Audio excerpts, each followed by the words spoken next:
Now.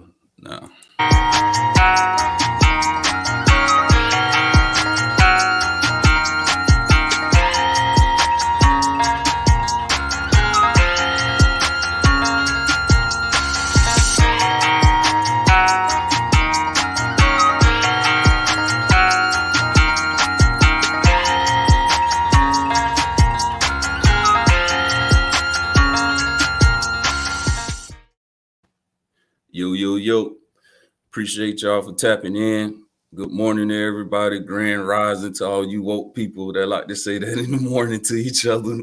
I got a special guest on with me, man. This is a childhood friend of mine, as you've seen in the title. I got him titled as the People's Champ because that's what he likes to go by. It's Mr. 24RM813 if you follow him on Instagram, for those of you know.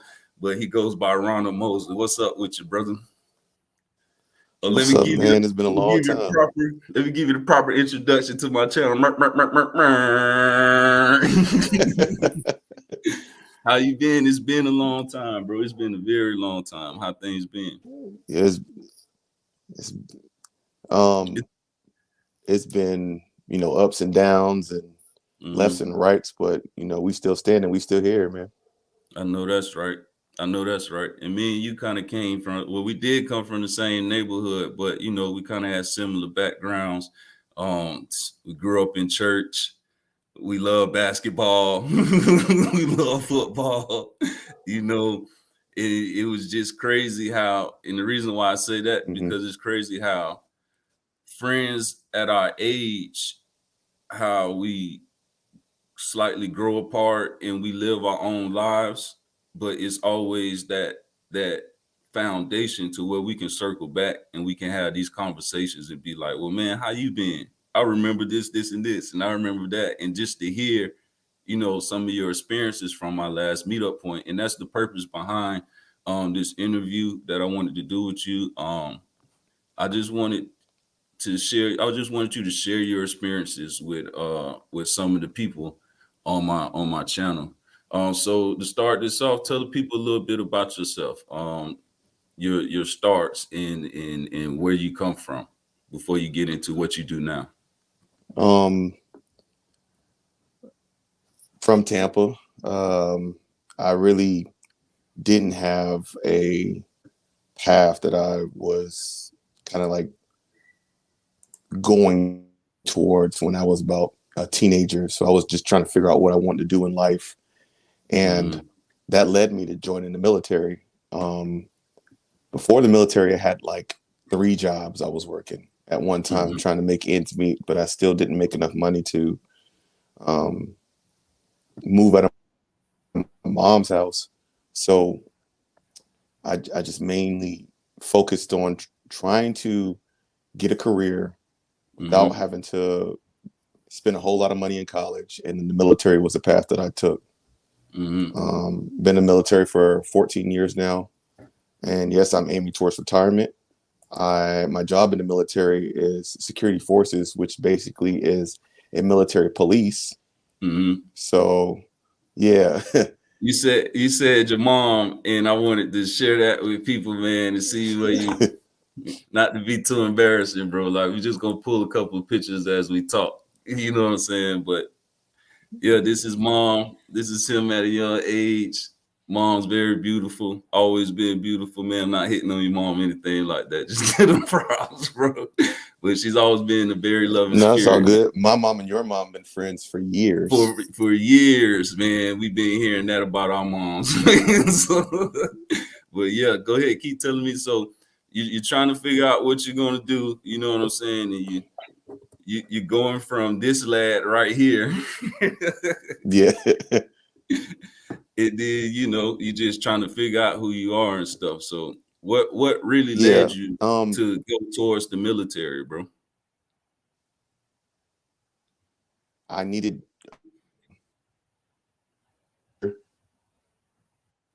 first and foremost. And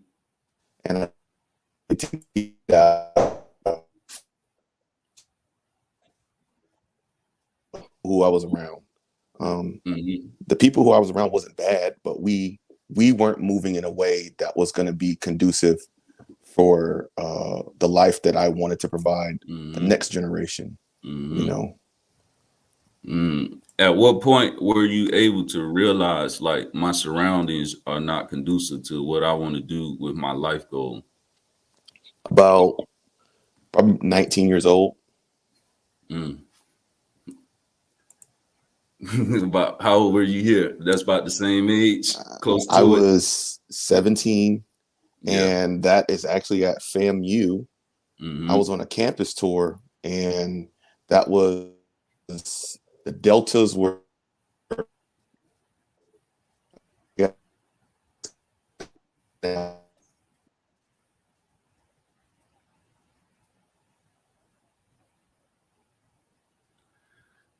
Hold on, y'all. Y'all bear with me. You good?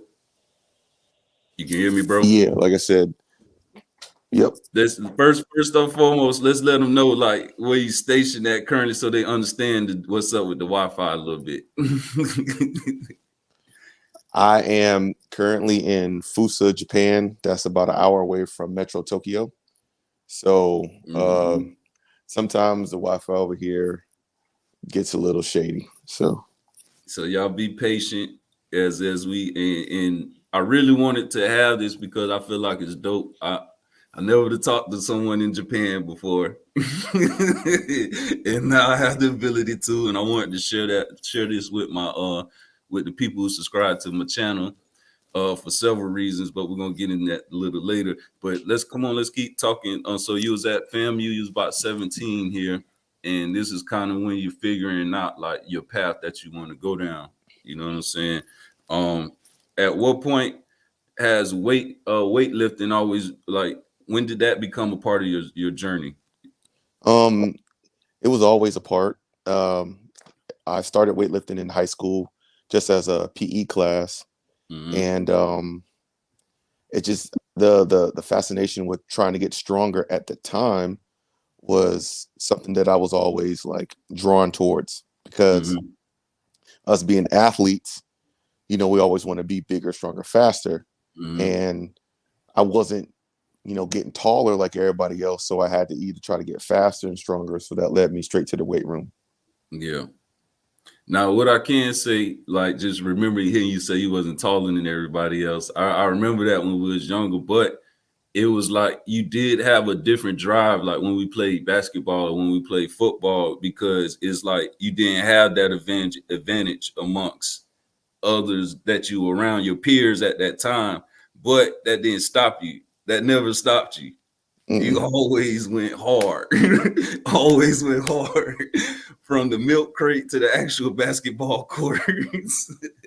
You remember when we used to ball on that milk crate at that one apartment you used to stay in? Absolutely. It was the competition between you, Larry, a couple other dudes that was in the Yeah, neighborhood and at church, because y'all would not let me play with y'all. I'm being like 2 and 3 years younger than y'all. I wouldn't be able to play with y'all unless I was actually good enough. So when I finally got on the court, I had to go extra hard. hard, you know. And when I tell you you went hard, and that's honestly it's crazy how we grow respect for each other based off of situations like that. You Hmm. know what I'm saying? Like, and it's crazy how when we're younger, we find ways to prove ourselves to one another in friendly competition like that, man. And that's crazy. And it's stuff like this, like just like this. You never know who may hear this and may have been in that situation where they may feel like they the quote unquote odd man out. And I'm using that term loosely because we Hmm. all been there where we been the one that's different in the room. And sometimes that can like mess with a person's psyche if you let it. You know what I'm saying? But if you put that bullshit to the side and keep pushing and be true to you, then you're gonna attract what's supposed to be for you. You know what I'm saying? And Absolutely. in this case, like I tried to find a picture of your pops because I know your pops was big into the weightlifting thing too. And was he inspiration to you to get into like bodybuilding and get into like certain things like the competitions and things of that nature? Nope. He wasn't even a part of that. He was a basketball, football type of guy. He went to Got college for you. that stuff. So, but he's naturally big, naturally strong. I'm actually the runt in my family. My dad is 6'4". I think right now he's about 270. My younger brother David, he's 6'3.5", 260, Yeah, and he's in the army. David big, boy. I Yeah. seen a picture of him. That boy big, solid. Oh yeah. And then Mm-hmm. me being 5'8", I had to, standing next to them too, I had to make sure that I was kind of like larger than life type deal. Yeah, I hear you. Now, before I'm gonna ask you some more about your weightlifting journey. What's your current rank? Which I guess the proper, I'm not sure what the proper term is, but which branch are you with, and what's your current rank for the people that's watching? I am a staff sergeant in the United States Air Force. That's what's up, man. Mer, mer, mer, mer, mer. Now, what were some of the complications that you had to face along the lines of acquiring that rank? When you become a supervisor, first line supervisor, they basically give you people who you're in charge of. So, um, you could be in charge of one person or up to 10. It just Mm-hmm, depends on the unit and what is needed from you. mm-hmm. Got you. Now, how many? When was the first time you? Well, let me ask you this: what was the feeling you felt when you reached this particular rank? That's the first part of the question, and the second part of the question is, what was the feeling that you had when it came time to run your team? Feeling accomplished when I first got it. And Mm-hmm, then when it was time to be a supervisor, I was nervous because the Air Force will give you the basics of leadership, but you have to apply the basics with your own personality style to try to develop your style of leadership. So, giving me four people, mainly individuals who just came into the Air Force, really doesn't have that much training behind them, and say, hey, I need you to help guide them in their journey, was a little bit nerve wracking at first. mm-hmm. Got you. Um, would you say? Let me ask you this: how many black men held the position that you hold? I mean, are there few or none, or are you one of many? One of many. Okay, The rank that, let's say, black men would be few in number would be like general. got When you. it goes into the general ranks, chief master sergeant, that is a small number period as Mm-hmm, far as ranks in the military. Any type of E9 in any of the ranks, any of the military, which is Army, Navy, Air Force, Marines, Space Force, and the Coast Guard. mm-hmm. Um, the E9 rank is the 1%. But when it Got comes to the rank of general, whether it be a 1 star or a 4 star, there's not very many black people that hold that rank. you. Mm-hmm. Now I heard you say Space Force. Does the Air Force and the Space Force kind of work hand in hand? I mean, I know it's a difference, but when it comes to like certain procedures, would you guys work hand in hand, or are you guys just completely separate? Right now, they're just trying to get the Space Force to be absolutely independent. Got you. So when it comes to uh, the Space Force, they are a department of the Air Force, just Mm-hmm. like the Marines are a department of the Navy. Got you. So a lot of Air Force bases got put as Space Force bases, or if they are not a Space Force base, they'll have a space mission, and then that's where the guys in the Space Force would do. Got you. Okay, that makes sense. Because I was always curious about that, but hearing you break it down that way, that makes a lot of sense. Um, is during your training, like have you flown one of the planes or what have you. I'm sorry, bro. I don't know all the military terms or what have you. So I don't. If I'm embarrassing you, or whatever, just bear with me, bro. Nah, so to fly a plane, you have to be an officer. Okay. So, and every branch, you either have to be an officer or a warrant officer. So I've never flown a plane. The only thing I do with plane is either I guard them or ride on them. That's about it. Got you. Got you. Got you. Now, have you I heard you say you guard a plane. Have you did any type of what do you call it? Special security for like any of the presidents during your time in the service? Yes, I've done security for Obama and Bush. That's pretty cool, bro. Ain't gonna lie. For coming from where we come from, you know, Yeah. that's dope as fuck, bro. That's dope as fuck. That's dope. Now let's get back into your weight building muscle man competition. You know I gotta tease you a little bit, bro. Yeah. But what at what point do you say, all right, I'm ready to go ahead and go into competition? I didn't really say that I was ready.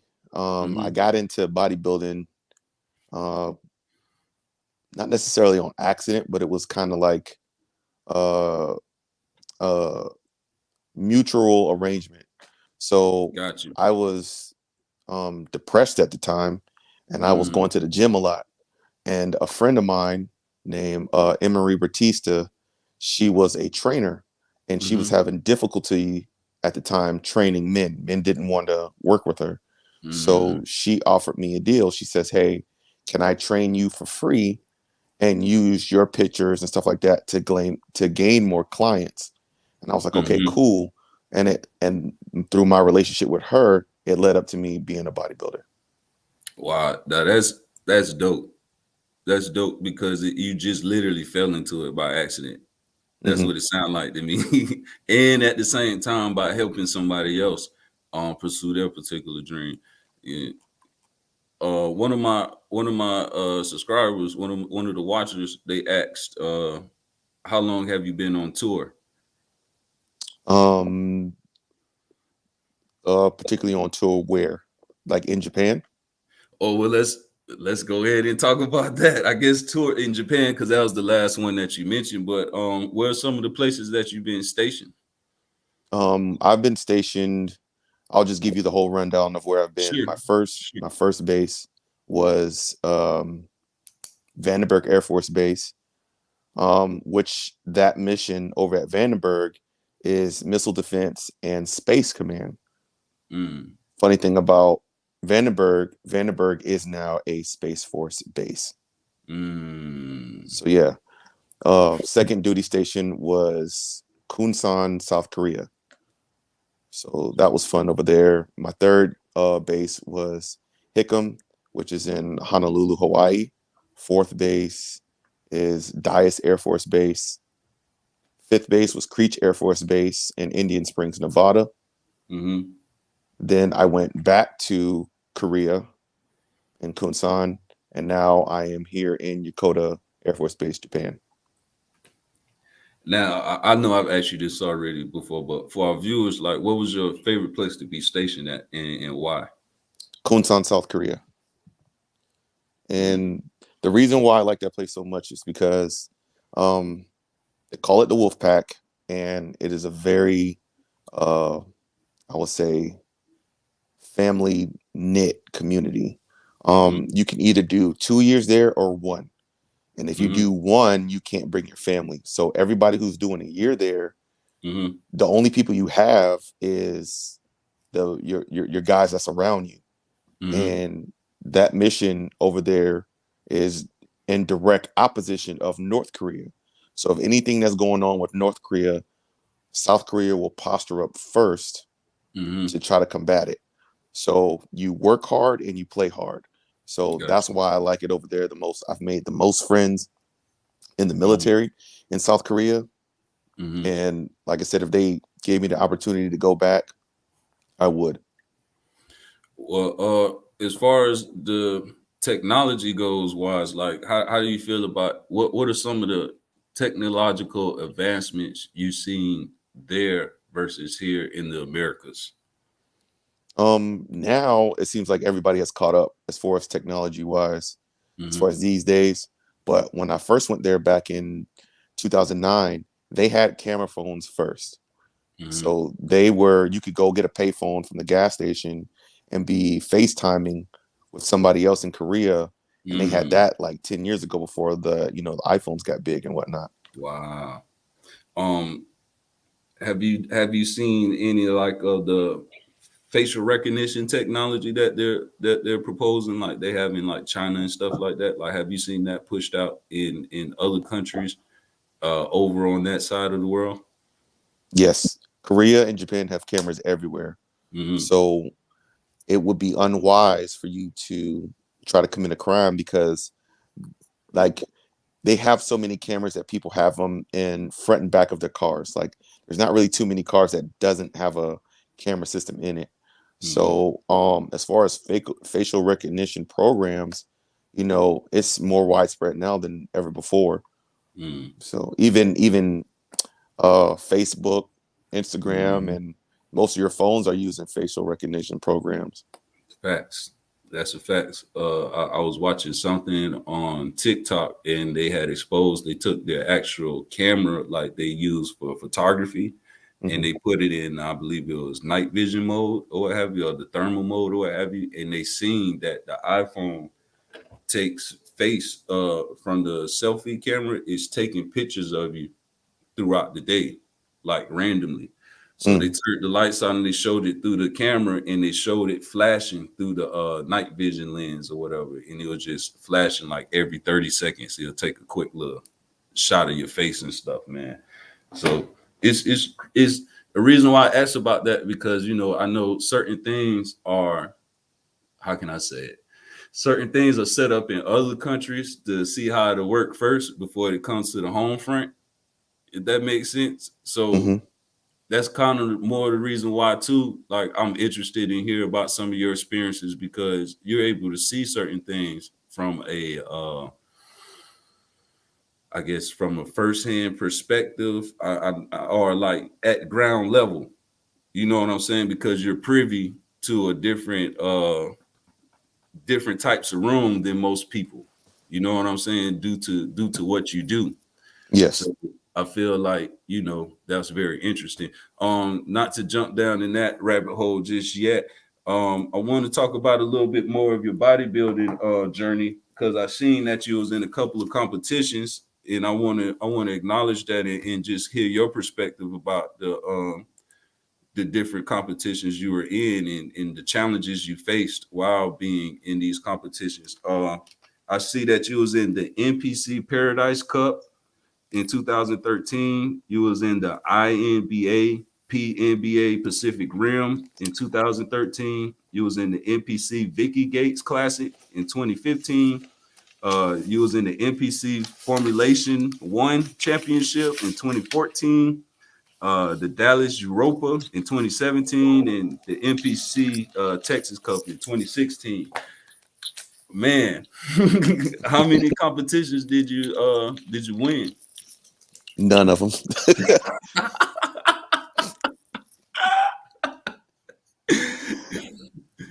They had some really good guys up there, man. I didn't win none of them.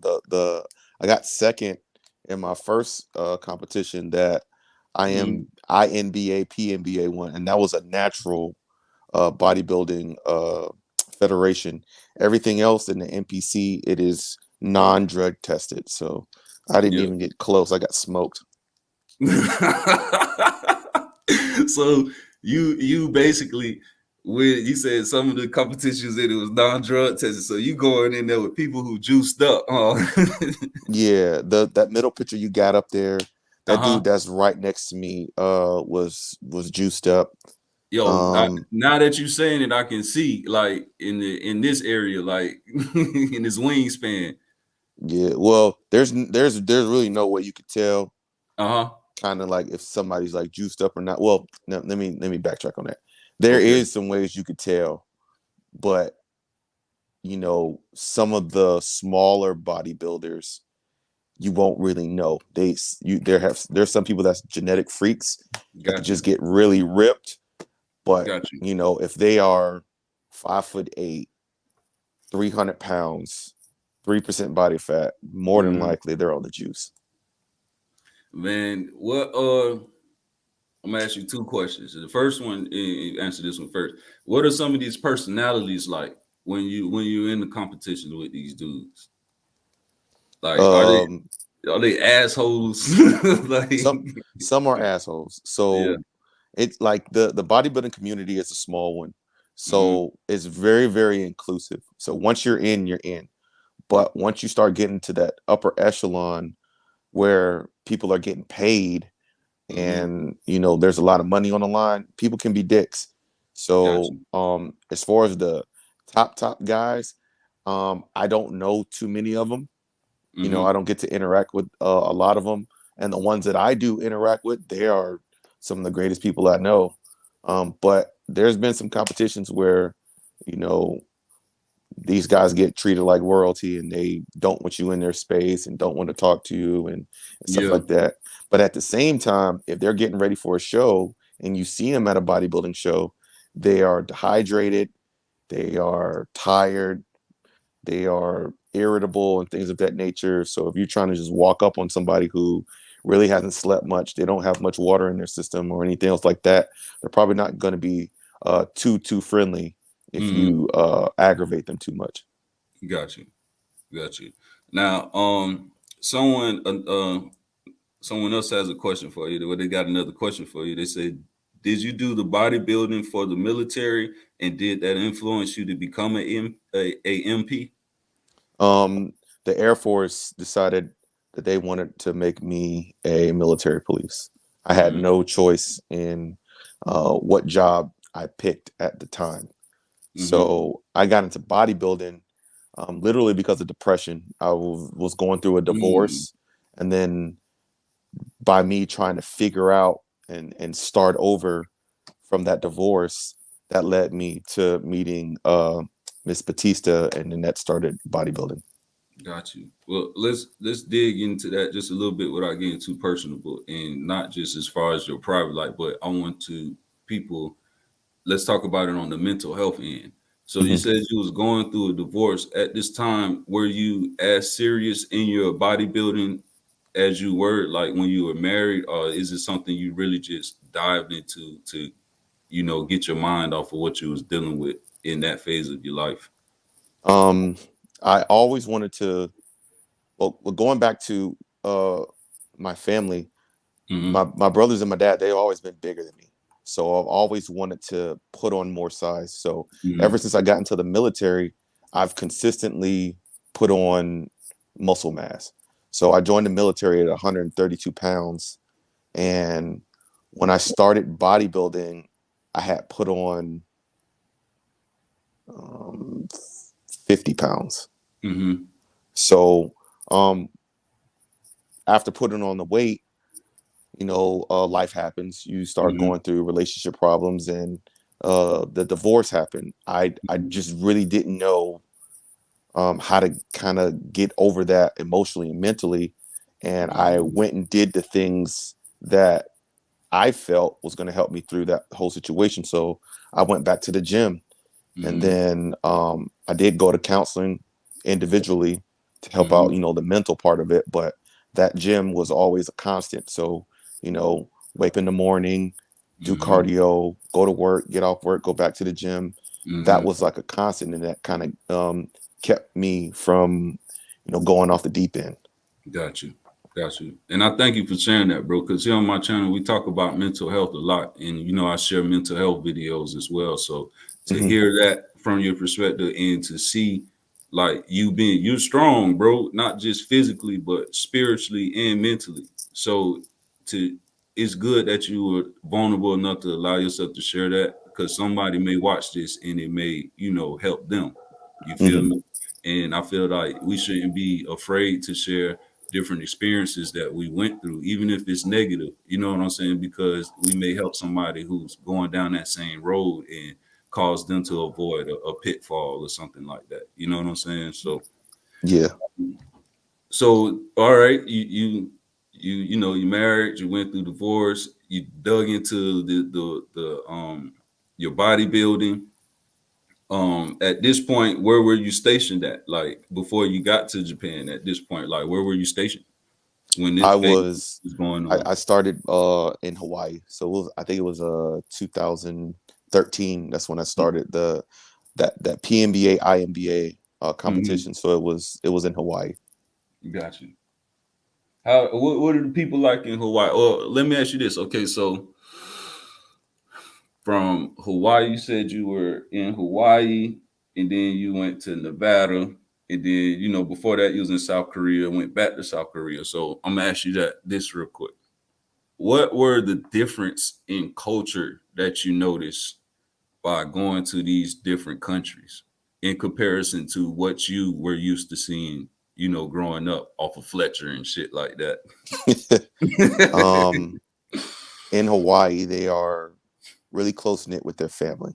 Hmm. So the Hawaiian people have cousins and brothers and sisters everywhere. So if you um, try to talk to one person, uh, they go, where are you at? Well, I'm at my mom's house. Who are you with? I'm with my family. And it's like 30 of them. They are Hmm. very, very close knit. And they all like being next to each other or spending time with each other and stuff like that. So that was different, Hmm. compared to how I grew up. Now, my family is close knit, but at times, we won't, go Hmm. home to spend time with each other. We'll kind of just be Hmm. like, just meet up on a holiday and then that be it. Yeah. In Hawaii, they meet up like every Sunday, several times a week. Very, very family oriented, and that was like an eye opener to me. Hmm. That's what's up. Would you say that there was similarities for what you see in Hawaii to what you see how people treat each other, the family, I guess the family unit in Korea, Japan now, where you are now, Korea? Here in Japan, the family My unit bad, yeah, is Japan. yeah, Japan is the family unit is close knit as well. Mm-hmm. Um, there's a very, very big thing on respect here. Very, Mm-hmm. very big respect and politeness is Mm-hmm. huge here. Um, this is the example that I want to present.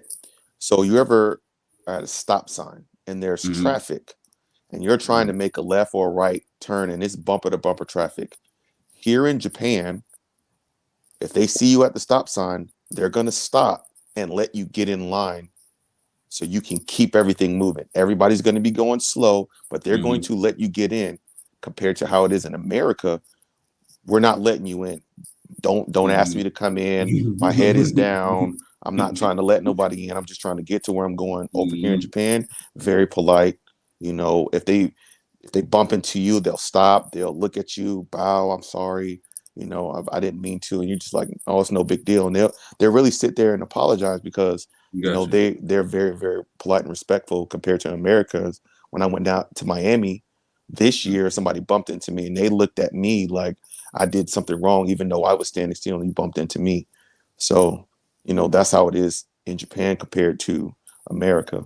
What is that like? Let's dig into that right there for a second, because I like to, like we say, we do mental health on this channel and stuff like that too. So let's break that down real quick. So you coming back to America and seeing how it is here, right? What is that like to you? You know what I'm saying? Like Hmm.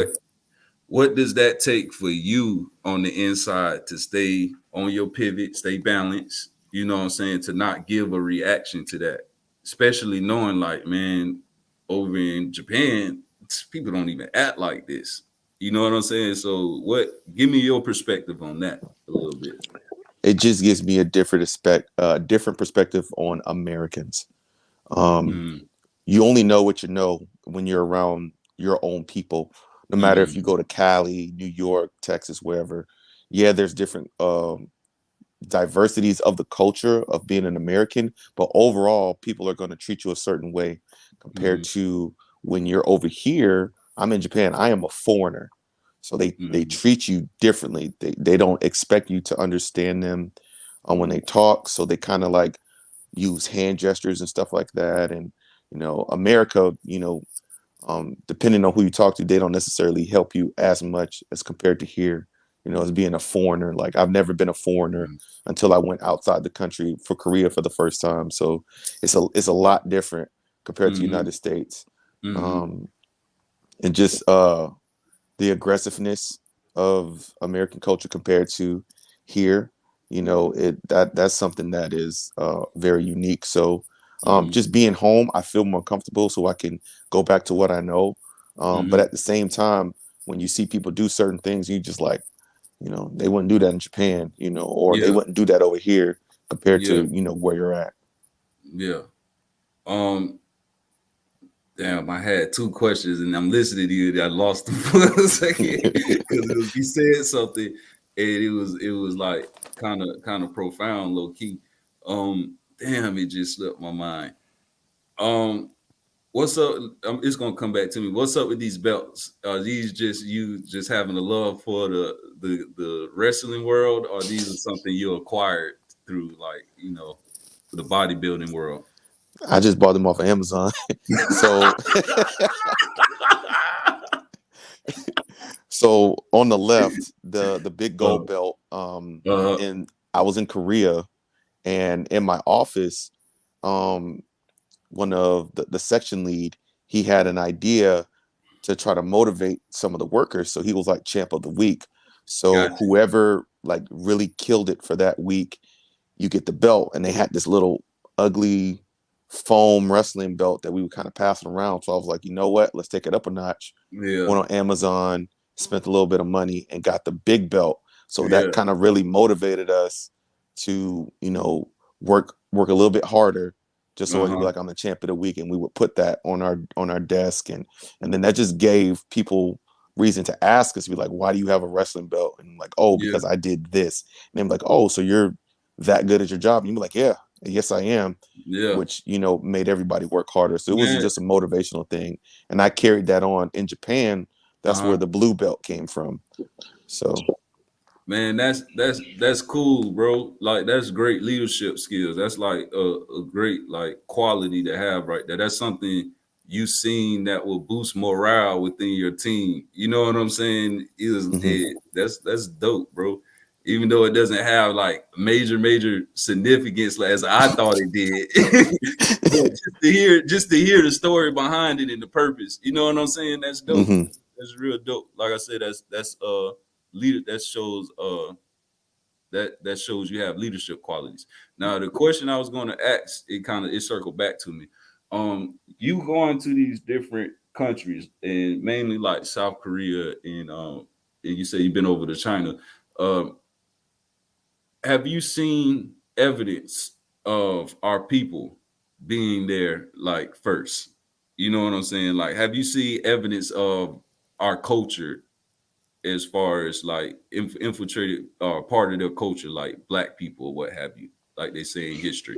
like you're talking about like ancient ancestors, that type of stuff. That type of stuff, like the statues and things of that nature. Have you came across any of that stuff over there?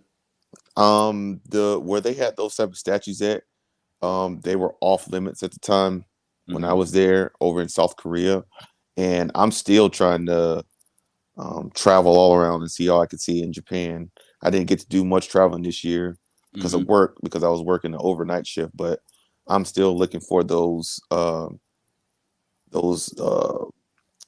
artifacts and statues and things of that nature to see who came first and stuff like that, because I am aware that the first Japanese people look fairly like us, so I'm eager to see all those artifacts and that type of history. Speaking of artifacts and stuff like that, what are some of the coolest things you've seen as far as like like natural I guess like ancient stuff, as far as like, you know, statues or monuments or pyramids? Like, were you able to visit any of these like wonders of the world, quote unquote? Um, I've been to Mount Fuji, and that's pretty awesome. Mm-hmm. Um, I went to a place called Curacao, and Curacao is in the Caribbean, and is right above Venezuela. And I was Mm-hmm. deployed there for 6 months. It's a very, very beautiful place.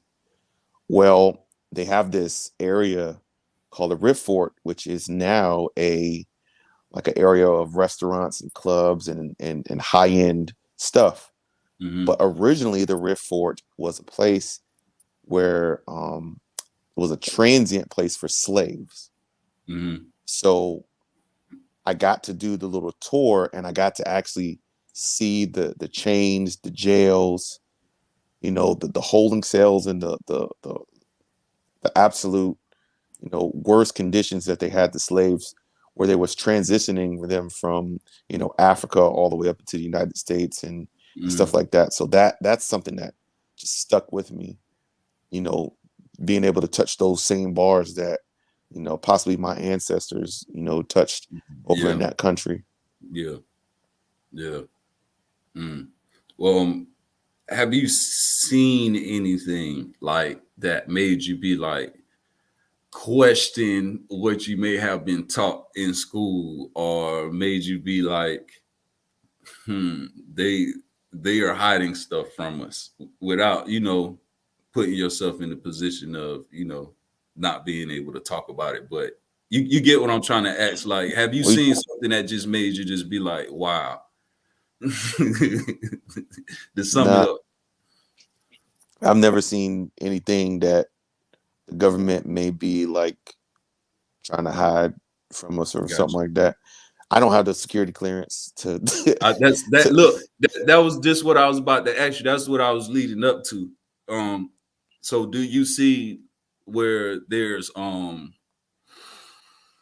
layers, I guess, levels within you, where you got to achieve the security clearance? But do you see where that's like a thing, like it's an evident thing, and they keep certain information maybe from you guys just for the sake of whatever?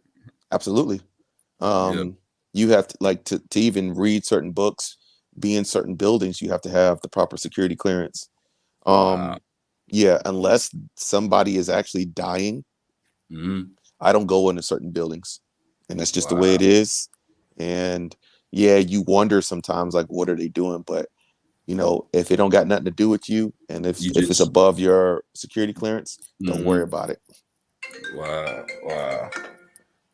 That's that's crazy. That answers a lot for me. You know what I'm saying? That just answers a lot for me and So shit. take, for instance, remember in 2019 they was trying to do a raid on Area 51. Mm-hmm. Nobody got close. Mm. Mm. Nobody even remotely got close. The closest they got was Creech Air Force Base. That's the Damn. closest they got, and that's still 2 to 3 hours away. Yeah, yeah. I'm familiar with, because I'm into that type of stuff. So I'm familiar with the base you're talking about, and that's crazy. That's crazy. So what was that like to even hear something like that? Like, people wanted to do that. You know what I'm Um, saying?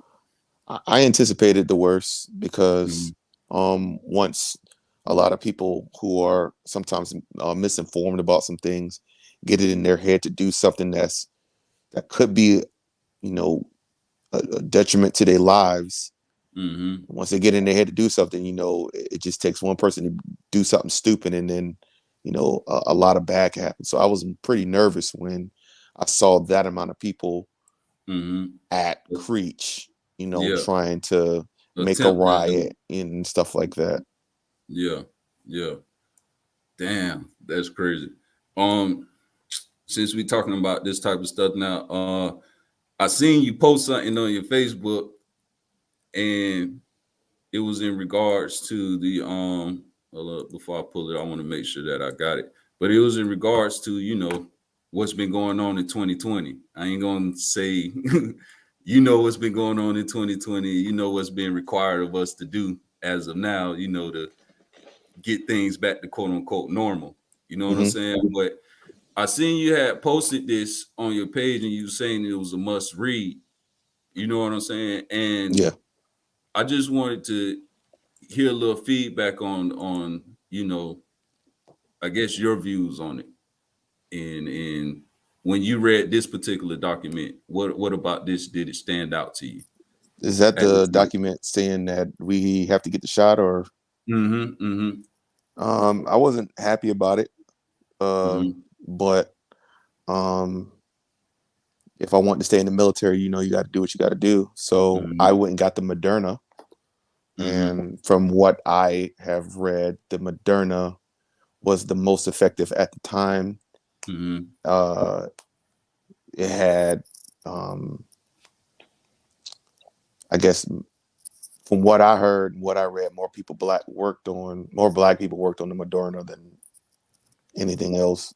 Got you. So I kind of was like, all right, You felt more comfortable with that choice. yes. Got And you. that's what I decided to go with. Like I said, if you want to stay in the military, and they Yeah. made it mandated, so that's the Mm-hmm. one I went with. And I heard the Moderna, from me looking at people who had to get the shot, Mm-hmm. had the least set of side effects. Mm. So I went with that, and Damn, I bro. haven't Let's had any pause for a problems. second. That's fucked up, man. That's fucked up. And I'm gonna tell you why that's fucked up. You had to make a choice based off of the side effects, bro.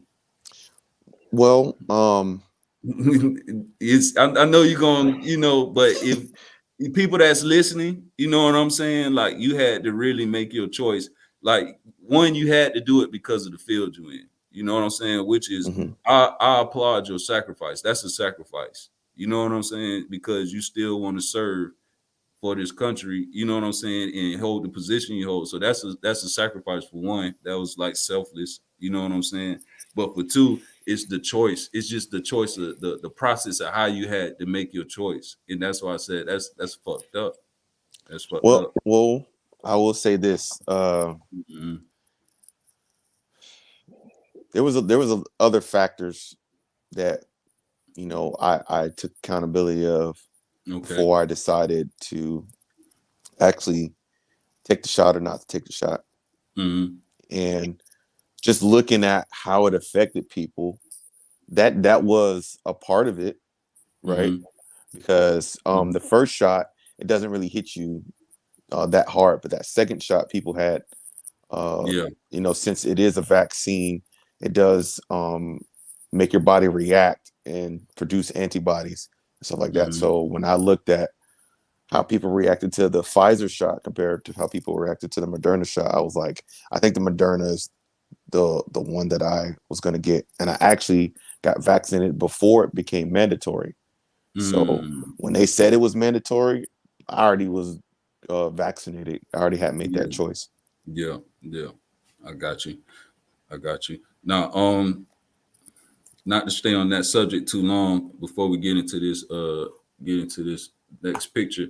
Um, have you seen how, like, how they got vaccination police or what have you? Um, do you see where the military, like all military, may come into play to help with that, effort to make sure everyone is vaccinated? There's no talks of that whatsoever. Okay, got you, got you. Now, with this picture we see here, what were you receiving here with this? What was this particular award that you were receiving here?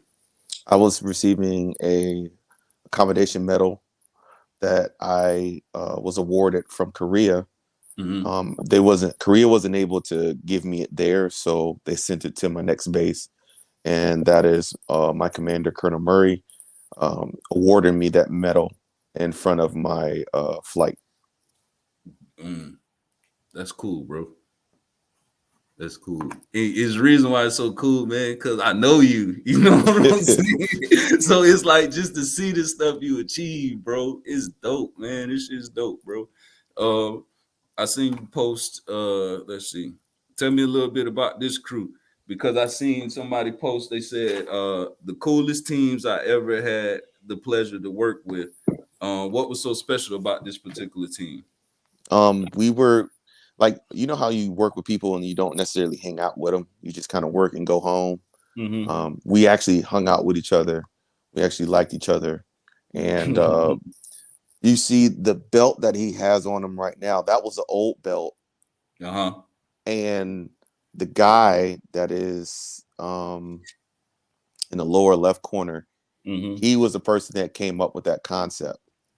Got you. And the reason why we're taking that picture is because we actually won an award for best work section at for the group. Oh, and So that's what he's currently holding right there. yeah, that wolf that we had won an award. So we were Mm-hmm. posing and we wanted to, commemorate, our win, and we were Yeah, very proud of ourselves because we were doing some really good stuff. yeah. Uh, as an MP, what are some of the things like? What are some of your responsibilities for those that don't know? I am just like your civilian police. The Mm-hmm. only difference is when I deploy, because when I deploy, they may pull me to do whatever is necessary uh, for the military that they need me to do. Mm-hmm. So, but just like your civilian police, I do law enforcement. I do traffic. I'll do electronic security, things of that Mm-hmm. nature. So um, when I deploy, when I went to Iraq all way back in the day, um, the army came down and said they needed some heavy gunners, Mm-hmm. machine gunners, basically people who to operate the 240 Bravo or the 50 cal, and we Mm-hmm. had them, so they pulled us. So they, we could get stuck with, just about anybody. So we're kind of a jack of all trades type of, Got you. Got uh, you. yeah. You like almost like a black ops team kind of. No, those guys. I've been around. I've been around those guys, and uh-huh. they're on another level. Oh, for real? Oh yeah, completely another level. Yeah. Yeah. I see the this caption that say last duty day wearing the good old ABU. It was fun rocking these while it lasted, but I do prefer the OCP over them. What do these acronyms stand for, and why do you preference one or the over the other? So every I want to say 10 years or so, the military will phase out an old uniform and Mm-hmm. then we'll phase in a new uniform. So the ABU is like airman battle uniform or something like Mm-hmm. that. Mm-hmm. And that is that gray one. It looks like tiger stripes and stuff like that. Uh-huh. And I didn't it was cool, but for some reason they had different like production companies making the uniform. So sometimes you have some pants that would be more of a greenish blue, and then your Yeah. top would be gray. So, you wouldn't necessarily be matching. Yeah. And that guy over to the far left is wearing the OCP Okay. uniform. So, that one, matches. It feels better, and I got you. it's just a better uniform. Just a different type of vibe. I got you. Yep. Um, This is a random question I just thought of, man. Do y'all be playing Call of Duty, man? Yeah, a lot of these guys play Call of Duty. They play Call of Duty a lot. That's one of their favorite games. I Hey, I get personally don't play it because it feels like work. So yeah. Hey, look, the crazy thing, it's funny you said that because when I get on and I play Call of Duty, I can tell when I'm playing against people like in the special forces, just any type of military, because mhm. it's like, especially when they're in a group together, like when they're in a party together, you know what I'm saying? Because Yeah. they just move different. They move different. It's a complete difference in the gameplay. Speaking of gameplay, I see you coach this basketball team, man, and I wanted to put this up because basketball, that was our first love, man. Like I said, I hmm brought us back to the milk crate. You know what I'm saying? So where was this at? Like, what was this? What was going on here? That was my second tour in Korea. Mm-hmm. My second tour was from 2019 to 2020, and that was every squadron or like area that you work in has a basketball team, and they play intramurals, like you would go to your rec league, right? So if you are a civil engineer or a cop, or you work in medical or a firefighter or whatever, your squadron can put on a team. So that was our team, and we called ourselves the Outlaws, which is like a pun. So we're cops, but we call the Outlaws and Yeah, whatever. yeah, yeah. So yeah, I actually couldn't play Uh-huh. because I was recovering from an injury, so I was the coach. Got you. That's when you was recovering from that leg injury at the time. Am I correct? Yeah, I ruptured my Achilles. Yeah, I remember when you was posting about that, and I was paying attention to your journey, like bouncing back from that, bro. You a beast, bro.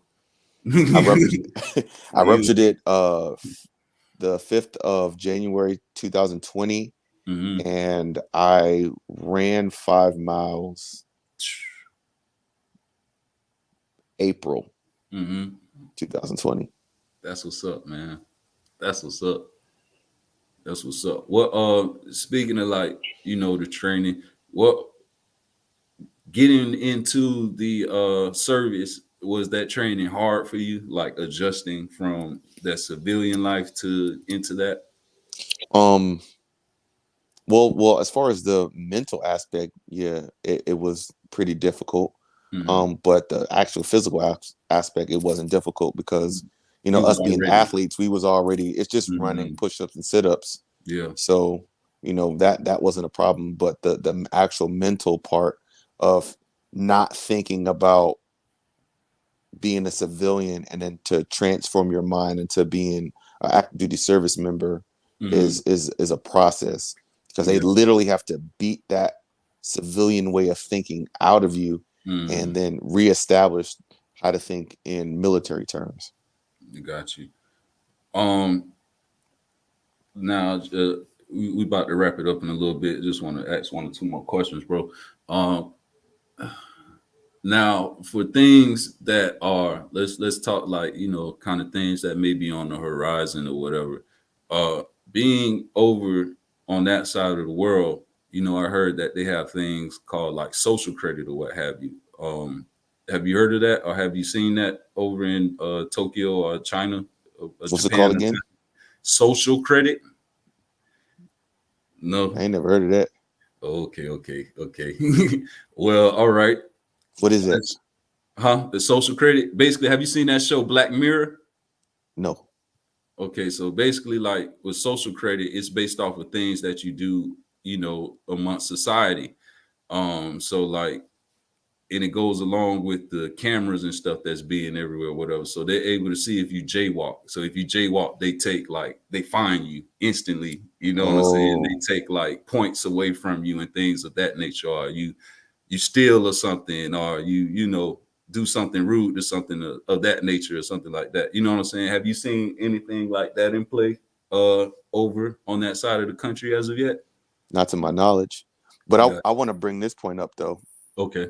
Um, if you have a cell phone, a Mm-hmm. computer, or anything that uh, has a literal camera on it, before you use these things or log on to social media or anything like that, they Mm-hmm. have terms that you either have to agree to or not agree to. Mm-hmm. You basically agreed for these people to take your information and your likeness, especially Facebook, right? Mm-hmm. So um I like, yes, that stuff, as far as the conspiracy stuff, plays Mm-hmm. a part in it. But for the most part, if you own some type of social media, they already have your Mm-hmm. information. They already have your likeness. And Facts. as long as you're putting your face in front of a camera and you signed off, because to use an iPhone, to use an Android, to use a Samsung or whatever, you've signed off on them taking information from you. So, just by that alone, you know, yeah, we need to be worried about what they're doing and stuff like that, but we need to really read the fine print on Mm-hmm. these type of Mm-hmm. electronics that we've been using, because that's how they've been, moving it Working. along. Facts. Facts in the contracts, and we sit there, and it's so wordy and lengthy that we'll just, oh, okay, I agree real quick. You know what I'm saying? And that's it's crazy that we'll do that. And we've all been guilty of that. You know, like no one's just innocent of that. No, we've all been guilty of participating in that. And it's kind of because it's in a it's set up to where you kind of have to. You know what I'm saying? Like if you so let's say like let's take Google or something or Yahoo or something or even Facebook. Let's say you get Facebook because you want to use it to market your business. You get what I'm saying? You still will have to subscribe to whatever their protocols are in order to use their platform. You feel me? Absolutely. So that's what I mean by like we all take part in it, and we don't even have a choice sometimes to some degree, because it's like it's either this your option or this your option, but it's still gonna fuck you. You know what I'm saying? Everything you like, everything you look at for more than a couple seconds, everything that you do on these social media and everything platform, it builds a profile of what you like and don't like. So, just for the simple fact of you liking somebody's picture or saying happy birthday, it's going to bring it back up because they're building trends, on you that you signed and said that they could do. Yeah. So you gotta always read the fine print of what they can and cannot do. And as far as the military or the United States government, you signed up for it. All they need is a warrant, and these companies will turn it right over to them. Wow. That's it. Why do they need, like, yes, like, do they have some type of technology or whatever? Like who knows, right? But if the federal government really wants to get something on you, they can do it. all they're gonna do is get a warrant, go to a company, WhatsApp or whatever. They're going to say, give me all this person's information. The company's going to be like, why? And they'll be like, they did X, Y, and Z, and here's the warrant. And the company's going to give it up. Damn. So, and you're not lying, bro.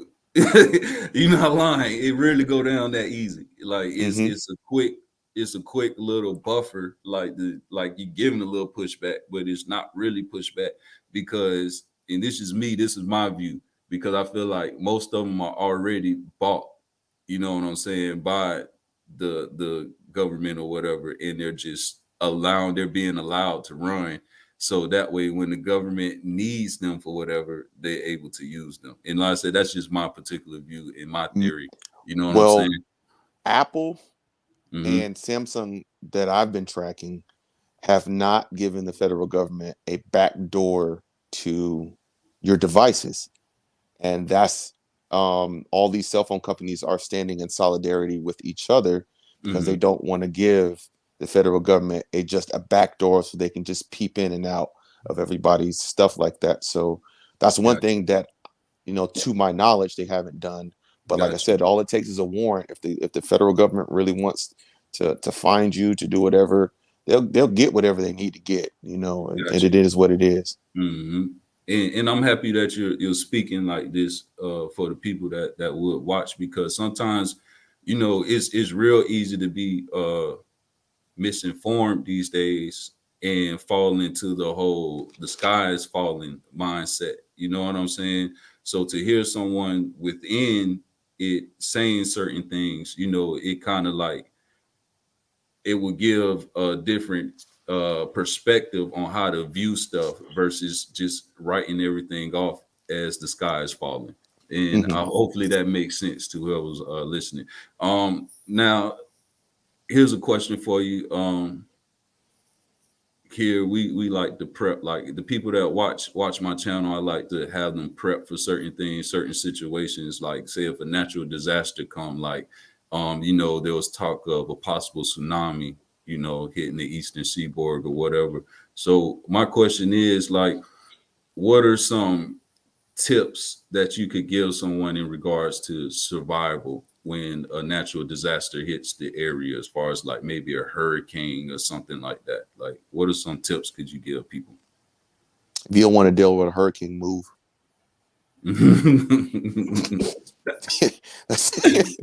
If you don't, natural disasters are gonna do what they do, and there's no way to stop them. Yeah, you can have food and all the other stuff like that. But if you don't want to deal with anything like that, you got to move. You better move from that area where it's at. If you live on the tornado alley, then you're going to deal with tornadoes. If you live in Florida, you know that you're going to deal with hurricanes. So the only thing that I can say to be smart is do your research about where your house is. So let's take, for instance, flooding.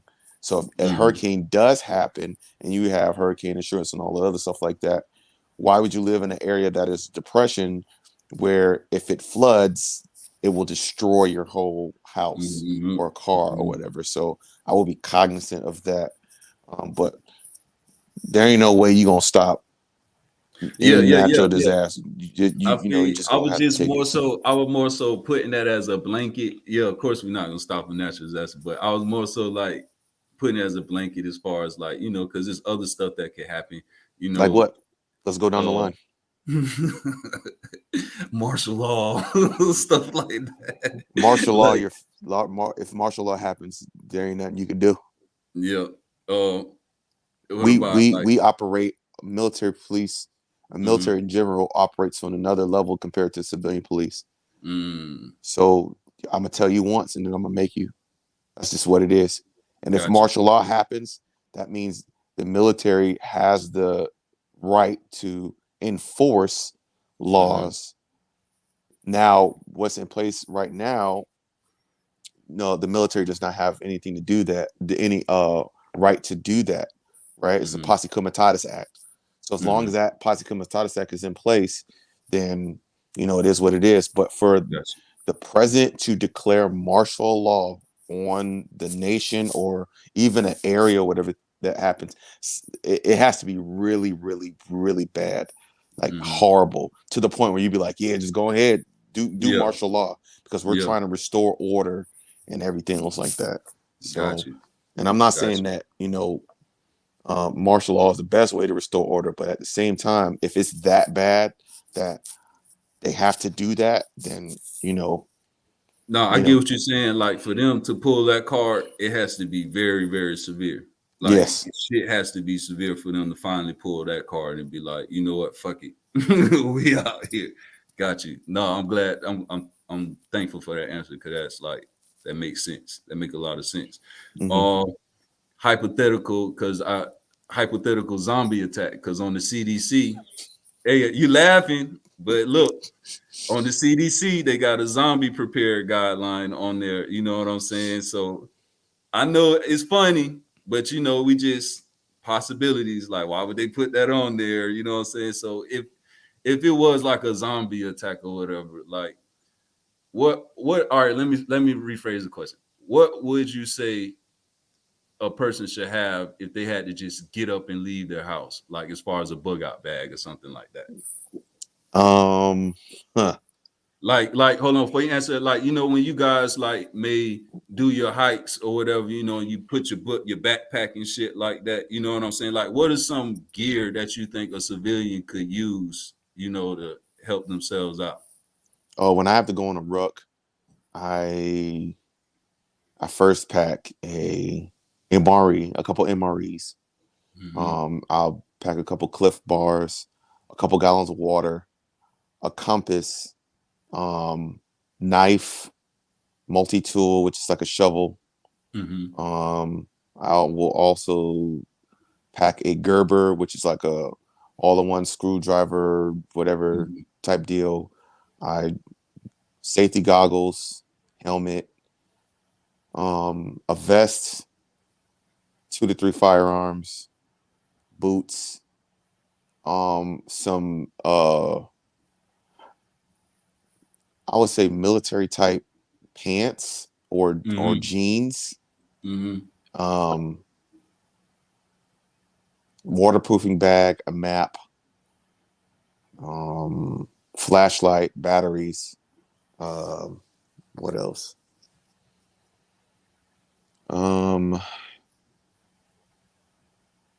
Rain gear, foul weather gear.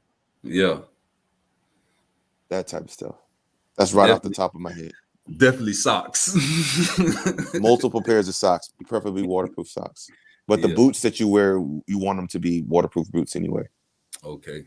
No, that was real informative, bro. Like for real. And that's kind of like what that's kind of like where I was getting with it. You know what I'm saying? Like, what are some things that average civilians should have in case of like certain threats that may happen on the home front? You know what I'm saying? And it just be like, well, you're prepared for this, or you prepared for this, or what have you. So you definitely answered that. Um, so how much longer are you going to be serving the country, man? Probably another 7, 8 years. Hold on, I'm 34, so Mhm. 40, probably to 42. That's what's up. And what are you looking to? Like, what's the end goal? Like, what's the end rank you would like to hold within the military? As far as I can go is E9, so I'm trying to get there and Hmm. then retire. Is there a particular reason that's the farthest you can go, or is that just due to the path that you took within the military? Well, the farthest you can go is 04, Okay. which is, a 4-star general, but Hmm. I don't want to go to be, a general, because that's that's a lot of time to be in the military. That, Yeah. people who are 4-star generals, that's their whole life. They've been Gotcha. doing that from 18 to however old they are. Most of them are in their 50s. So, I don't want to do all that. Hmm. Um, but E9 is a good respectable rank. Most people don't get to E9, or Hmm. in any branch. That's the top 1% in every branch is E9. So on the enlisted side. So yeah, that one. Yeah, that's what's up, man. Anything that you would like to share with the people that's viewing, as far as like some positive words or what have you, before we wrap this up? Um, hmm. What I've noticed in recent years is that a lot of people are suffering from anxiety. Hmm. So I would definitely say, if you are suffering from anxiety, you need to go and get some help for that anxiety, because anxiety is all mental. It does not stem from anything that's happening in Hmm. reality per se. It's all in your head. So you need to go find help and get a hold of that anxiety, because anxiety holds a lot of people back. You know, Hmm. one of the things that perpetuates anxiety is social media. So, um, unplugging yourself from social media can help with your anxiety, because then it will just put you out in the real world. The internet connects us all and gives us information on a fast level, but sometimes Hmm. overstimulation of that information can give us anxiety on things that may not have anything to do with us. So I don't look Hmm. at CNN or Fox, because watching that made me angry at people Hmm. that I don't know for views that they don't have. So, unplugging from the social media thing here and there is going to do everybody some good and help with Hmm. people's anxiety. That's what's up, man. I appreciate you for sharing that, man. Anytime you want to jump on with me and use my platform to like, share any information you may have, or just to, we can build, man. You want to just get on here and talk and shoot the shit, you know what I'm saying? We could. And because I would definitely love to always hear about your perspective and things that you're seeing on the other side of the world. You know what I'm Hmm. saying? Because like I said, like any information that you feel you would want to share that wouldn't put yourself in a situation to harm you. You know what I'm saying? Like, feel free to hit me up, bro. No matter what time. You know what I'm saying? My bad that we ain't start on time today, It's all but good, man. before we end this, I seen you had posted a mutual friend of ours, Irvin, man, and I just want to send some love to his family. This was a good brother, Kevin Charles. Yeah. I said his twin name, Urban, but yeah, he passed away from sickle cell. I ain't gonna sit here and be like we was best friends, but nah, I knew this brother. We used to, on the courts, at the clubs and stuff. And every time I ran into him, it was nothing but good energy, man. And Irv, man, if you hear this, bro, man, you lost one brother, but you gained a lot more brothers. We all here for you. If you ever need us to talk or anything, bro, we here. We sending positive energy and love energy to that family, man, while in your time of grief, man. And like I said, it's love from us, Irv. If you need us, bro, just hit us. But yeah, Ronnie, man, I appreciate you jumping on with me, bro. Um, like I said, same thing for you, bro. Anytime you need to talk, you know what I'm saying? I know you're experiencing different things, you feel me? And mental health is real, you know what I'm saying? And like, bro, I'm always one call away, one instant message away, you feel me, bro? I ain't gonna get too teary-eyed because I fuck with bro, and it just hurt me, you know. He just went away suddenly, bro. And I know his brother hurting, you know what I'm saying? I know he's bothered by it. So yeah, man. And that's the same for you, man. I am went through training for mental health, so I'm one of the first line counselors for the people that's going through stuff. So like I said, if you ever want to get at me as well, just let me know. Iron sharpens iron, my guy. Facts, and it's important now. It's important for us to sharpen each other now more than ever because there's a lot of stuff happening, and we all got to have a mental, a steady mindset. You know what I'm saying? We can't be everywhere, like you're saying. Anxiety can't be happening up here because if you don't have a peaceful space up here, it's going to show throughout your physical body. You know what I'm saying? So absolutely, definitely important. But yeah, man, Ronnie, bro, it was a pleasure. Hopefully we can do this again soon, my brother, and much love to you and your family, bro. Blessings. Same to you, man. All right, I'm gonna tap in with you later, bro. Sure. Y'all enjoy. For those that's watching this, man, y'all like, share, subscribe, leave comments. I appreciate y'all for tapping in. It's been another episode with Conspiracy Coolie, a little compound talk. All right, bro. Love. All right.